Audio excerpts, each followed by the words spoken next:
সাংবাদিক সম্মেলন শুরু করার জন্য।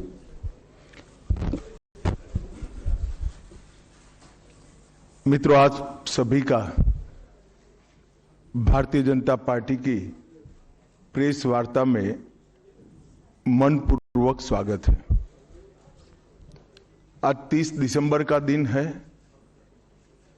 हम सभी भारतीयों के लिए गौरव का दिन है।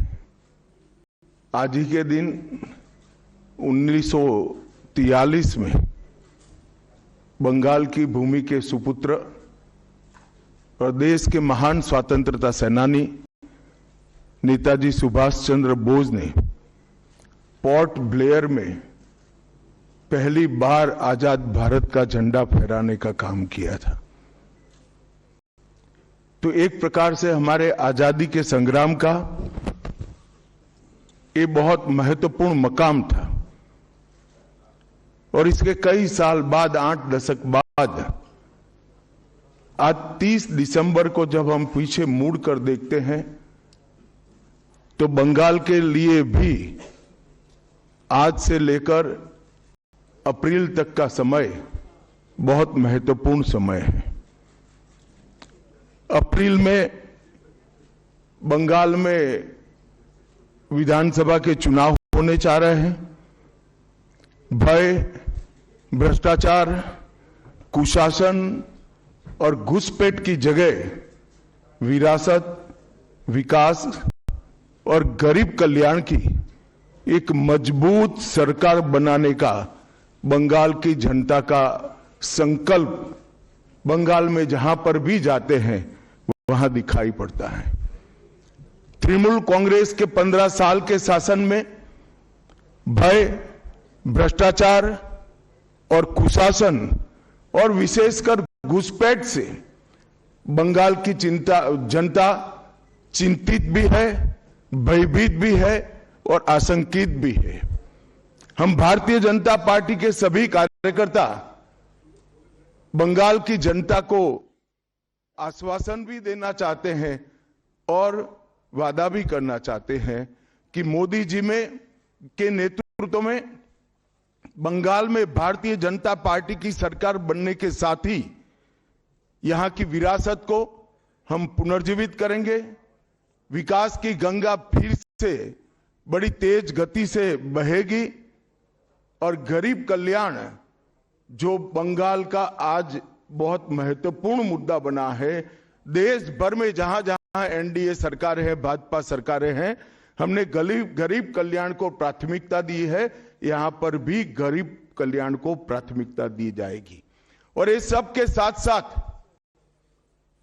एक ऐसी मजबूत राष्ट्रीय ग्रिड बनाएंगे जो बंगाल से घुसपैठ को समाप्त कर देंगी। इंसान छोड़ दीजिए, परिंदा भी पैर नहीं मार पाए, इस प्रकार की एक मजबूत ग्रिड की रचना हम करेंगे। और न केवल घुसपैठ रोकेंगे, सारे घुसपैठियों को चुन चुन कर भारत के बाहर निकालने का काम भी भारतीय जनता पार्टी की बंगाल सरकार करेगी। आज ममता बनर्जी के नेतृत्व में भ्रष्टाचार के कारण पूरे बंगाल का विकास एक प्रकार से थम गया है। मोदी जी की सारी लाभकारी योजनाएं जो पूरे देश में गरीबी का उन्मूलन कर रही है, यहां पर टोल सिंडिकेट के भेंट चढ़ चुकी हैं और हर योजना डेड एंड पर पहुंच चुकी है। 14 सालों से भय और भ्रष्टाचार ये बंगाल का पहचान बना हुआ है। बीजेपी सरकार का संकल्प 15 अप्रैल 2026 के बाद जब भाजपा सरकार बनेगी, बंग गौरव, बंग संस्कृति, उसके पुनर्जागरण की हम फिर से शुरुआत करेंगे।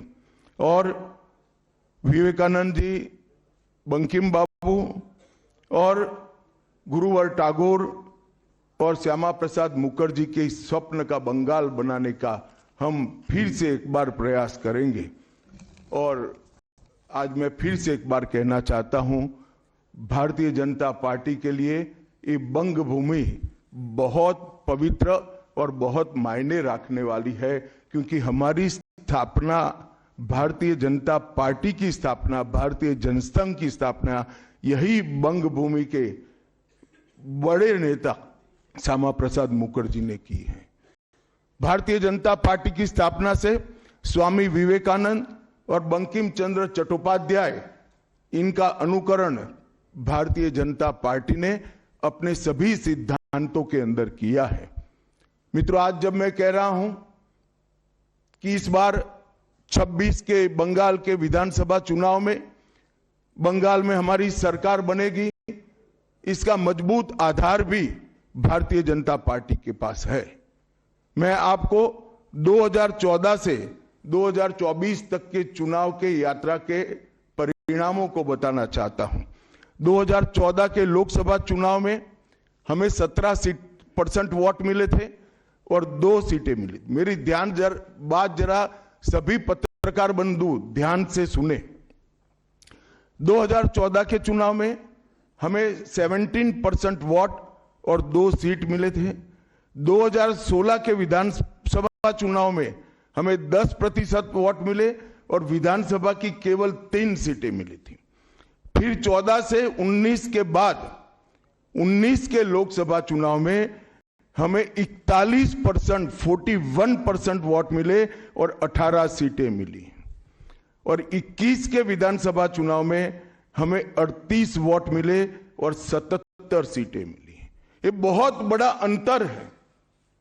जिस पार्टी को केवल 3 सीट मिले थे, वो पार्टी 5 साल के ही अंतराल में 77 सीट प्राप्त करी।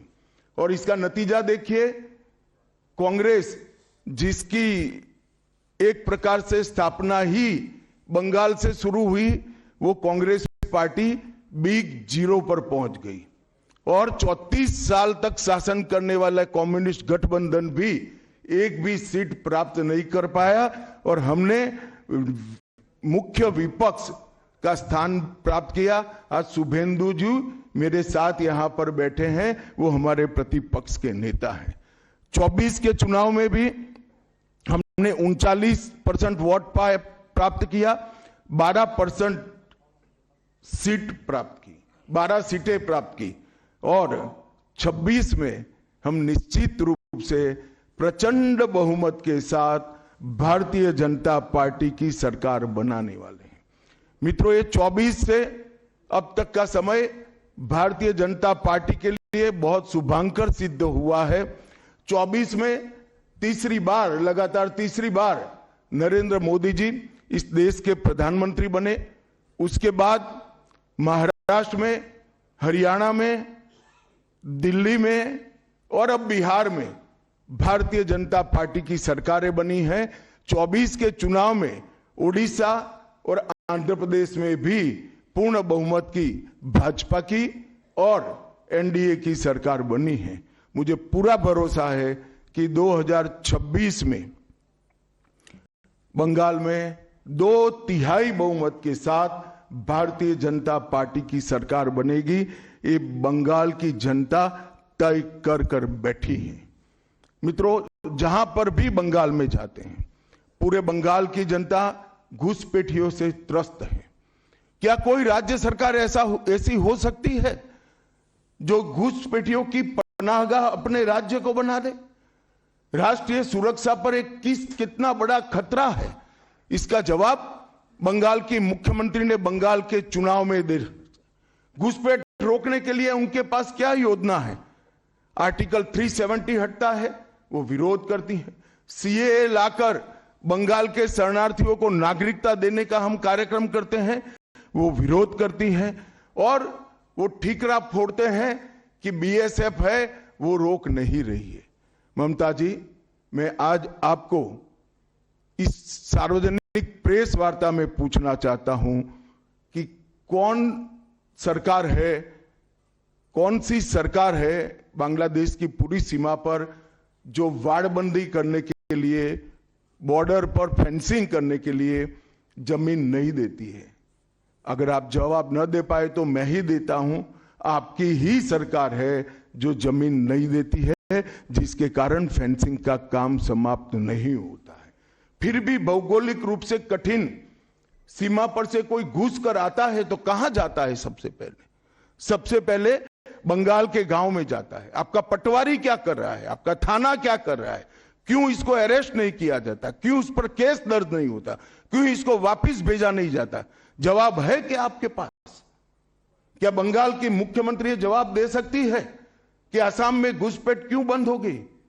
त्रिपुरा में घुसपैठ क्यों बंद हो गई?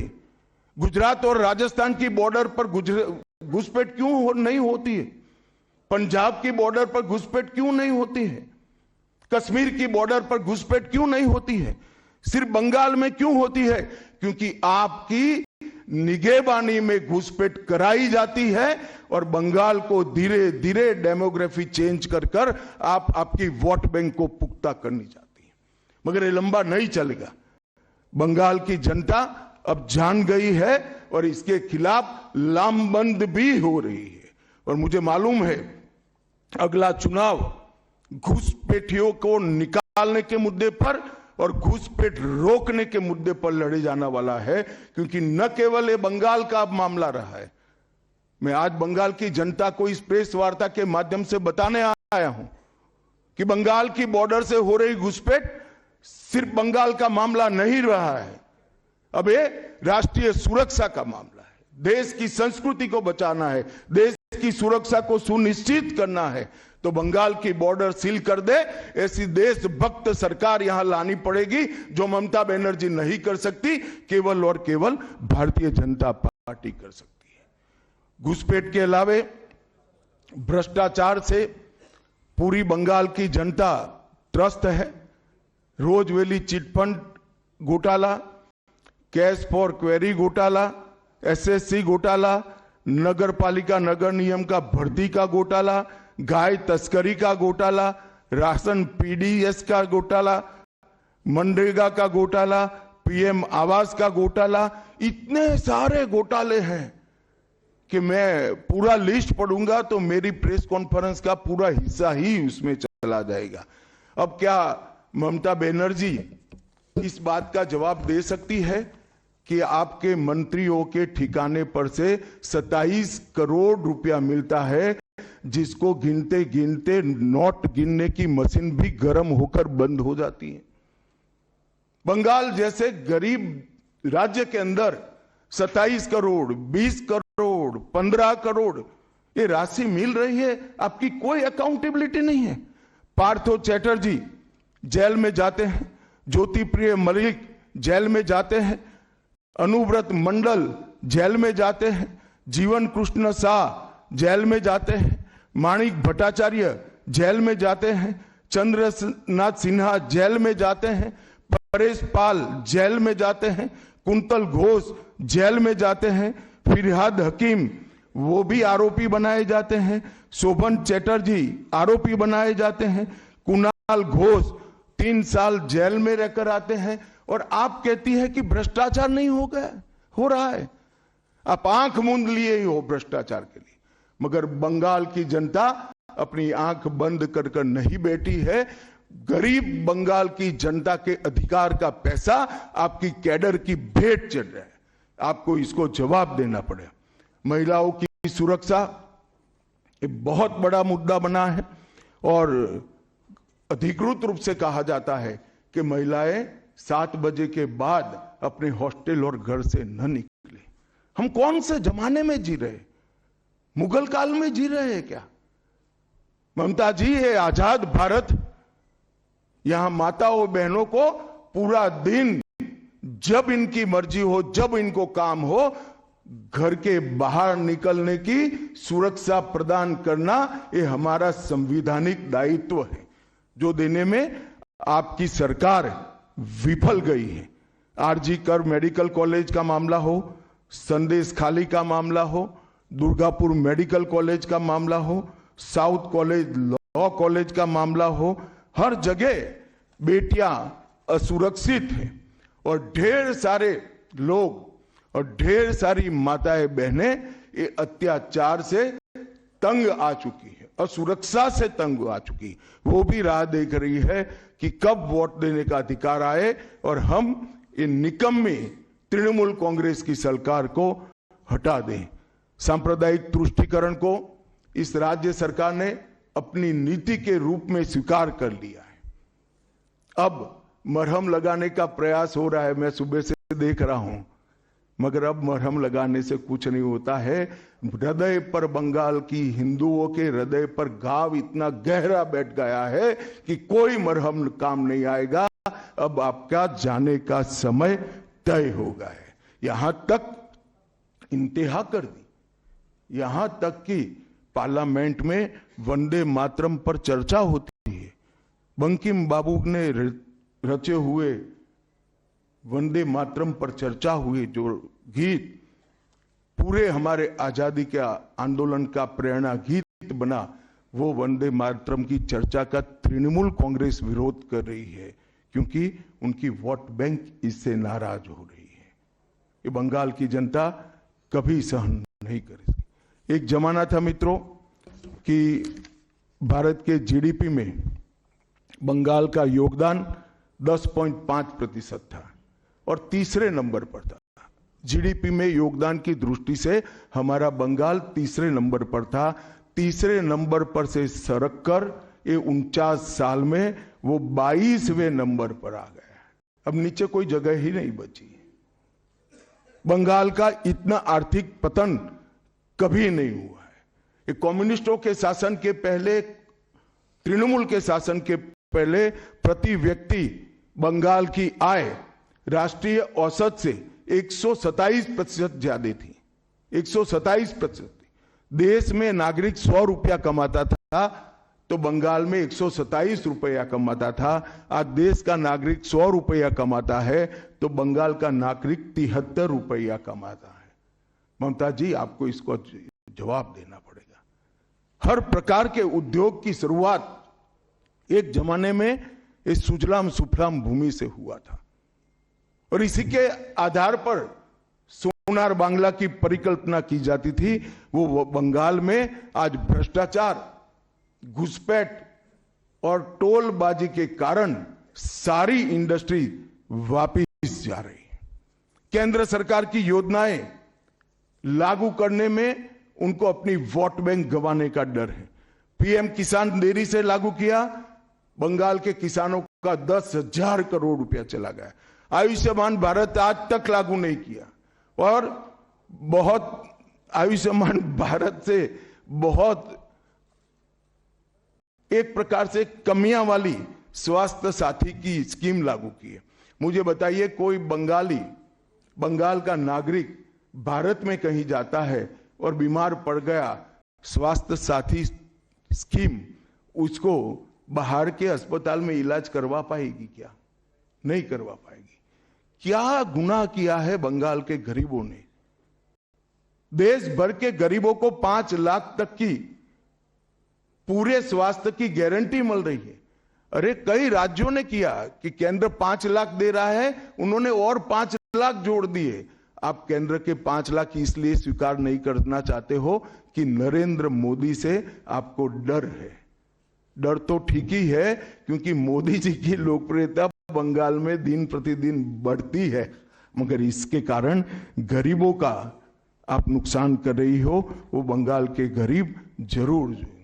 हिंसा और प्रतिशोध की राजनीति, पूरा देश ऐसी आशा करता था कि यहां से कम्युनिस्ट जाने के बाद हिंसा और प्रतिशोध की राजनीति समाप्त हो जाएगी, मगर हुआ उल्टा। इन्होंने तो कम्युनिस्टों को भी अच्छा कहला दिया। मित्रों, अब तक 300 से अधिक भारतीय जनता पार्टी के कार्यकर्ता मारे गए हैं। 21 के चुनाव के बाद लगभग 3000 कार्यकर्ता विस्थापित बनकर आज भी अपने गांव में नहीं लौटे हैं। उनको दबाव बनाया जाता है कि आप तृणमूल का झंडा उठाओ तभी गांवों को रहने देंगे। क्या ये स्वस्थ लोकतंत्र की निशानी है? कोई व्यक्ति अपने किसी राजनीतिक दल में काम करना है, वो स्वतंत्र रूप से तय नहीं कर पाएगा। वो ममता जी मुख्यमंत्री की चैम्बर से तय करेगी क्या? ममता जी, जितना भी प्रताड़ना करना हो करो, बंगाल की जनता अब तय कर कर बैठी है। इन्होंने भाजपा के कार्यकर्ताओं को हर तरह से प्रताड़ित किया, यहां तक कि महिलाओं पर बलात्कार भी किए गए। मैं अपना रिपोर्ट नहीं दे रहा हूं, नेशनल ह्यूमन राइट कमीशन का रिपोर्ट है, इसका भी जवाब ममता जी को देना पड़ेगा। ममता जी ने सारी संवैधानिक औचित्य को समाप्त कर दिया। किसी भी राज्य में प्रधानमंत्री जाते हैं तो वो देश के प्रधानमंत्री होते हैं। कई राज्यों में हमारी सरकार नहीं, कहीं ऐसा व्यवहार नहीं होता। वंदे भारत ट्रेन देने प्रधानमंत्री आते हैं, ममता जी स्टेज पर नहीं जाती है। कई प्रकार के भारत सरकार के सुप्रीम कोर्ट के आदेश से बने हुए, मेरी बात ध्यान से सुनिएगा, सुप्रीम कोर्ट के आदेश से बने हुए भारत सरकार के डीओपीटी के रूल्स ये तोड़ देती है, मरोड़ देती है। डीजीपी और मुख्य सचिवों की अपॉइंटमेंट में मनमानी करती है। रिटायर्ड होने के बाद सलाहकार बनाकर प्रॉक्सी डीजीपी और प्रॉक्सी सीएस बैठाने का काम करती है। ये 34 साल कम्युनिस्टों का शासन और 15 साल टीएमसी का शासन, ये केंद्र विरोधी मानसिकता बंगाल की जनता में खड़ा कर हमारी संविधान की स्पिरिट थी, उस स्पिरिट का कंप्लीट इन्होंने अनादर करने का काम किया है। ममता बनर्जी के शासन में सिंडिकेट, तोलबाजी, कट मनी, न केवल वो सिस्टम को बढ़ावा दिया है, यहां कमाई करने का अधिकार एक ही व्यक्ति को है, भाईपो को है, और किसी को कमाई करने का अधिकार नहीं है। सब में हिस्सेदारी देनी पड़ती है। बंगाल एक जमाने में सब बात में सबसे पहले था। सबसे पहला मोटर कारखाना पश्चिम बंगाल में लगा, सबसे पहला पावर प्लांट 1887 में बंगाल में लगा, सबसे पहली कोयलरी बंगाल में आई, सबसे पहला स्टील प्लांट बंगाल में लगा, देश की सबसे पहली हाई राइज बिल्डिंग बंगाल में बनी, देश की सबसे पहली जूट मिल बंगाल में बनी, देश की पहली मेट्रो ट्रेन बंगाल में आई, एक ही शहर में 2 पोर्ट एक ही जगह है बंगाल में है, और देश की सबसे पहली आधुनिक यूनिवर्सिटी कलकत्ता यूनिवर्सिटी भी बंगाल में बनी, और विश्व प्रसिद्ध विश्व भारती यूनिवर्सिटी भी, जिसने भारतीय शिक्षा के कंसेप्ट को जमीन पर उतारा, वो भी बंगाल में बनी। मगर ममता जी, आप गौरव मत करिएगा, इसमें से कुछ आपके समय में नहीं हुआ है। ये जो करने वाले थे, उनके पूरे रिदम को, इनकी लय को, बंगाल की विकास की गति को तोड़ने का आप काम करें। बंगाल आज इंडस्ट्रियल रूप से कंप्लीटली बर्बाद हो चुका है, और ये आपके शासन में ही हुआ है। आधा अधूरा तो कम्युनिस्ट बेचारे कर गए थे, आपने तो पूरा ही समाप्त कर दिया। सिंडिकेट राज, तालेबाजी, शत्रुतापूर्ण माहौल, इसके कारण 2011 से 25 के बीच में 7000 से ज्यादा कंपनियां बंगाल छोड़कर बंगाल के बाहर चली गई। और मित्रों, ये बहुत बड़ा सेटबैक बंगाल के आर्थिक विकास के लिए है। मित्रों, बंगाल स्वामी विवेकानंद, बंकिम चंद्र चट्टोपाध्याय, शरद चट्टोपाध्याय, महर्षि अरविंद, ईश्वर चंद्र विद्यासागर और कवि गुरु टैगोर जैसे महापुरुषों की धरती है। यही धरती पर नेताजी सुभाष चंद्र बोस, अमर शहीद खुदीराम बोस, वाघा जतीन, रविंद्रनाथ सन्याय, रास बिहारी बोस, मास्टर सुरेशन, प्रफुल्ल चाकी, वीणा दास, कल्पना दत्त, ये सभी ने देश की आजादी के लिए आह्लेख जगाया था। यहीं पर कई सारे फिल्मकार मिले, संगीतकार मिले, चित्रकार मिले। इस भूमि ने कई सारे दुनिया को प्रभावित करने वाले संत भी दिए।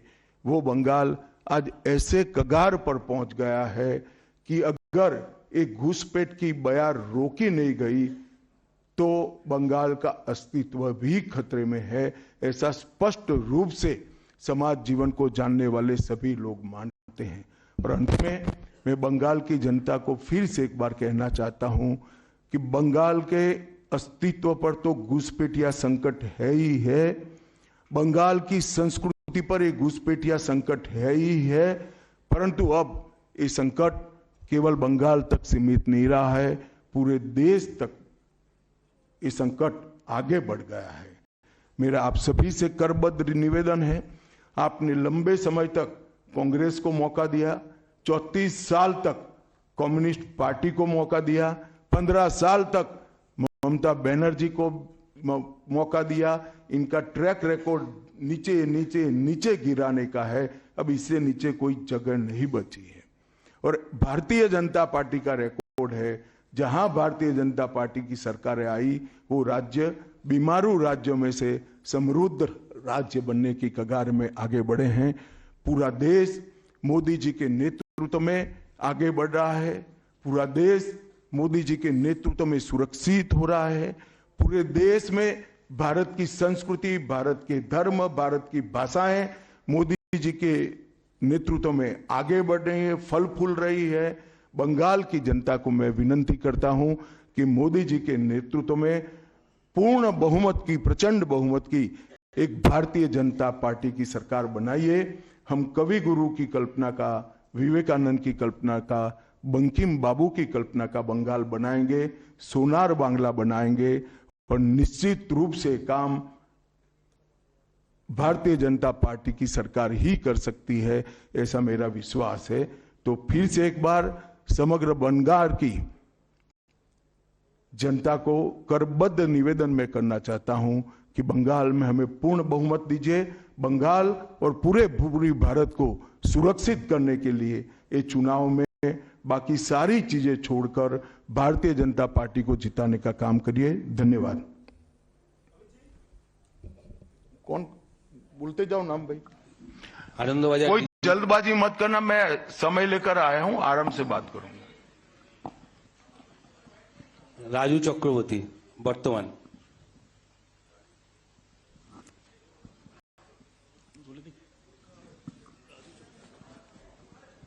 चलो भाई दूसरे कोई खड़े हो जाओ।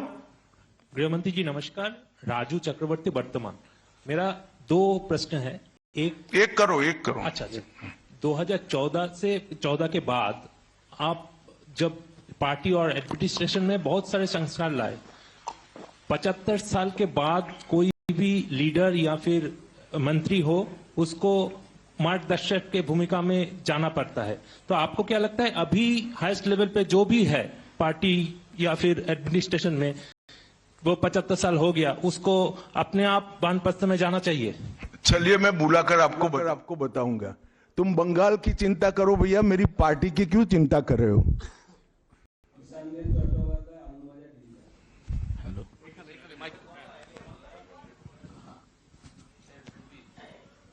Amit ji, there is anxiety among the Motua communities regarding the papers and documents to be produced in the SIR process. And would you like to consider anything so that they can get rid of their anxiety? मतुआओं को डरने की कोई जरूरत नहीं है। ये Bharatiya Janata party का वादा है। जो शरणार्थी बंगाल में आए हैं वो भारत के नागरिक है, इनका कोई नुकसान नहीं कर सकता, ममता बनर्जी भी नहीं कर सकती। Amit ji, this is Atri Mitra from Indian Express. पिछले कई इलेक्शन में हम लोग देखे हैं कि your ground level organisation was failed to dominate in the day of election with TMC. So is your organisation is ready for now in 2020? आपने ध्यान से नहीं देखा है। मैंने इसीलिए पहले भाजपा की विकास यात्रा, भारतीय जनता पार्टी की विकास यात्रा बनाई। हम 3 सीट पर थे, 77 पर पहुंचे हैं और 77 से अब एज अ मुख्य विरोध पक्ष हमारा अधिकार है कि विफल सरकार को उखाड़कर हमें जनता शासन देगी। हम 77 सीट पर ऐसे नहीं पहुंच सकते, 18 सीटें ऐसे नहीं जीत सकते हैं। हमारा काम बूथ तक पहुंच चुका है, इसी के कारण हमें सफलता मिली है। संजीत बख्शी, दूरदर्शन। आप विकास की बात कर रहे थे। हम अलग अलग शहर में जब मेट्रो की बात करते हैं तो हम मेट्रो की सूचना घोषणा देखते हैं और बाद में 2-3 महीने बाद मेट्रो चढ़ते हैं। लेकिन कोलकाता में हम देखते हैं कि हम बचपन से मेट्रो का काम चलते रहते हैं और खास तौर से मैं जब ऑफिस जाता हूं देखता रहता हूं कि एक जगह है जहां पे मेट्रो का काम आधा अधूरा पिछले कई सालों से है और 2-3 बार हाईकोर्ट का इंटरवेंशन के बावजूद भी वो काम हो नहीं पा रहा है और इसीलिए कई सारे जो यात्री है काफी उसका दिक्कत हो रही है। तो ये जो इस यहाँ पे विकास का काम इस तरह से केंद्र और प्रदेश की खींचतानी में रुकावट देखते हैं, इसमें कैसे इसका इलाज किया जाता है? बैठ जाइए। देखिए, भारत सरकार पूरे देश में इंफ्रास्ट्रक्चर के डेवलपमेंट के लिए बहुत सारे काम कर रही है। अगर भारत सरकार का पक्षपाती कामकाज का तरीका होता तो वो तमिलनाडु को भी अप्लाई हो सकता था, तेलंगाना को भी अप्लाई हो सकता था और हर राज्य को अप्लाई हो सकता था। सभी जगह इंफ्रास्ट्रक्चर के काम अच्छे चल रहे हैं। सिर्फ बंगाल में तकलीफ क्यों आ रही है? क्योंकि मेट्रो हवा में नहीं चल सकता, भूमि चाहिए। भूमि पर जो एंक्रोचमेंट है वो खाली कराने का काम राज्य सरकार का है। यहां भारत सरकार जो भी योजना लाए इसका विरोध करना, ये मानसिकता से सरकार चल रही है जो बंगाल का भी भला नहीं कर रही है, देश का भी भला कर रही है। क्यों तमिलनाडु की मेट्रो में प्रॉब्लम नहीं हो रहा है? क्यों तेलंगाना की मेट्रो में प्रॉब्लम नहीं हो रहा है? यूपी में लखनऊ में मेट्रो तब लगी जब अखिलेश जी मुख्यमंत्री थे, वहां पर भी प्रॉब्लम नहीं हुआ। मेरा तो आपसे आग्रह है, इतने अभ्यासु पत्रकार हो, कुछ पत्रकारों का संघ बनाकर इसके डेप्थ में जाकर व्हाइट पेपर बाहर निकालो कि सारी योजनाएं क्यों अटक गई, तो आपको मूल कारण मालूम पड़ जाएगा। एबीपी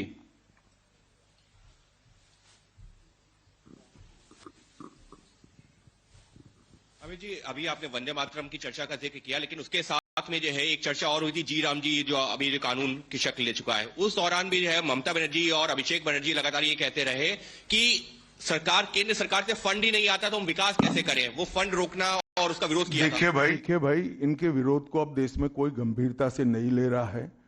अगर कोई एक स्टेटमेंट भारत सरकार करेगी कि भारत देश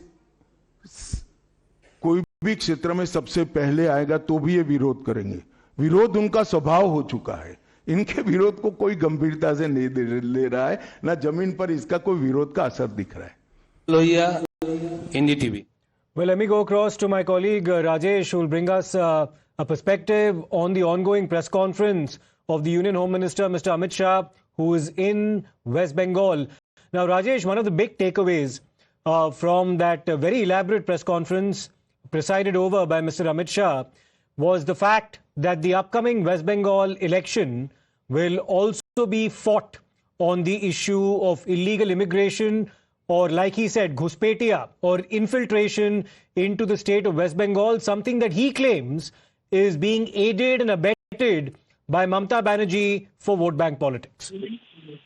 Yes, absolutely. The most interesting point is Indian Home Minister Amit Shah has started this press conference with the names of Rishi Bankim Chandra Chattopadhyay, Rabindranath Tagore, and everyone who are deeply associated with the soil of West Bengal, and following which he has emphasized on the issues of infiltration, on the issues of women's safety, corruption, and economical fall in West Bengal. He has accused Mamata Banerjee of not allowing all the pro-people projects led by central government and inaugurated by Prime Minister, but Mamata Banerjee is allegedly not allowing all those projects to be implemented in West Bengal because of the politics. But among all of these, Union Home Minister Amit Shah has accused Mamata Banerjee on the issue of infiltration. So that can be assumed that infiltration is going to become another issue and one of the major issue in upcoming election for Bharatiya Janata Party in West Bengal. He has also said that infiltration issue is not limited in the boundary of West Bengal right now. This has become a national threat for the country, for all the states across the country. So he has emphasized on this particular issue of infiltration since West Bengal shares an international border with Bangladesh along West Bengal. Back to you. All right, Rajesh, stay with us. We also have Pragya joining us. But before we go to Pragya, Home Minister Amit Shah also dwelt elaborately on the issue of corruption in the state of West Bengal. He's leveled a series of allegations against the ruling dispensation there. We'll come back to Pragya in just a bit, but first, let's listen into what Mr. Amit Shah had to say about corruption in West Bengal. भ्रष्टाचार से पूरी बंगाल की जनता त्रस्त है। इतने सारे घोटाले हैं कि मैं पूरा लिस्ट पढ़ूंगा तो मेरी प्रेस कॉन्फ्रेंस का पूरा हिस्सा ही उसमें चला जाएगा। अब क्या ममता बनर्जी इस बात का जवाब दे सकती है कि आपके मंत्रियों के ठिकाने पर से 27 करोड़ रुपया मिलता है, जिसको गिनते गिनते नोट गिनने की मशीन भी गर्म होकर बंद हो जाती है। पार्थो चैटर्जी जेल में जाते हैं, ज्योति प्रिय मलिक जेल में